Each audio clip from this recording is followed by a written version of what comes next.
Maintenant, imaginons un cas. Imaginons un homme arrivé au pouvoir grâce à la propagande de médias aux mains d'une mafia supranationale dans le but de servir les intérêts criminels de cette même mafia. Et qui, malgré cette manipulation de masse, n'arrive à obtenir que le consentement environ d'un sixième de sa population. Et qui, pour se maintenir en place, engage une féroce répression contre le peuple et donne ordre à ses gardes de le frapper sauvagement, jusqu'à couper des mains ou à arracher des yeux.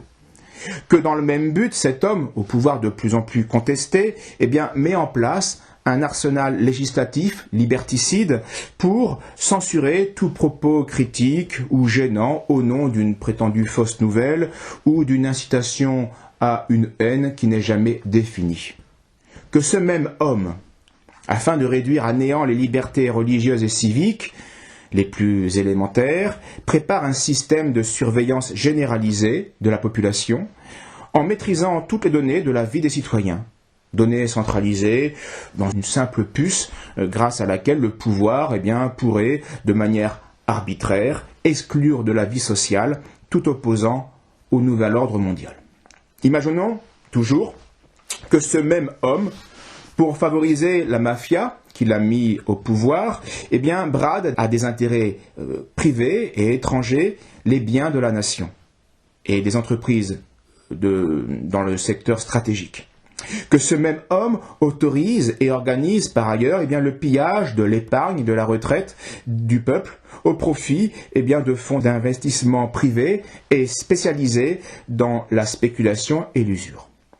Imaginons que ce même homme laisse entrer volontairement, massivement et dangereusement des étrangers sur le sol national, afin de remplacer par une masse d'individus déracinés un peuple homogène et enraciné, et donc plus rétif à la tyrannie technocratique.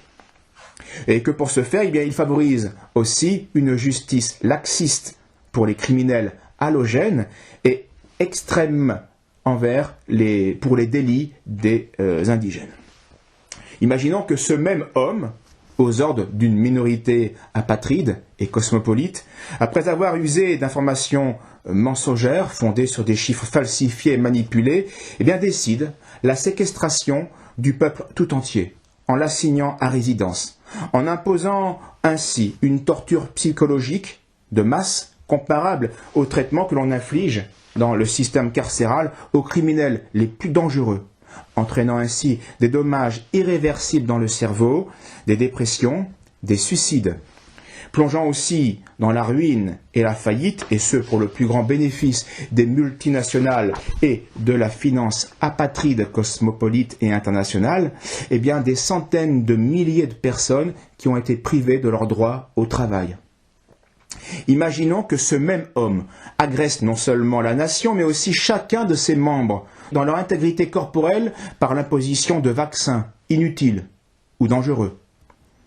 Que ce pouvoir, ayant faussement invoqué une urgence sanitaire, interdise des médicaments peu coûteux et ayant fait leurs preuves durant de longues années, en les classant indûment dans la catégorie de substances venimeuses. Imaginons que ce même homme, outre piller les richesses nationales, agresse les particuliers en les accablant de charges et de taxes, qui peuvent représenter jusqu'à plus de la moitié du fruit de leur travail obtenu par la sueur et le sang. Que ce même homme favorise le vol en bande organisée, à grande échelle, dans le système social et fiscal, permettant aux grands banquiers, à l'aide d'un montage comptable opaque, de voler en toute discrétion des milliards dans les dépôts bancaires et les cotisations sociales. Imaginons que ce même homme agresse les citoyens non seulement dans leur corps et leurs biens, mais encore dans leur âme en promouvant officiellement et légalement les pires perversions telles que la marchandisation de l'être humain, l'assassinat de l'enfant à naître, la légalisation de l'euthanasie, des perversions en tout genre, des unions contre nature, la laïcité maçonnique, etc., etc. Autant d'idéologies contraires au bien commun qui détruisent toute justice, toute vérité, et dont les pratiques immorales et antireligieuses déposent dans le cœur du peuple la semence de l'apostasie la plus radicale envers Dieu. un tel homme serait un tyran.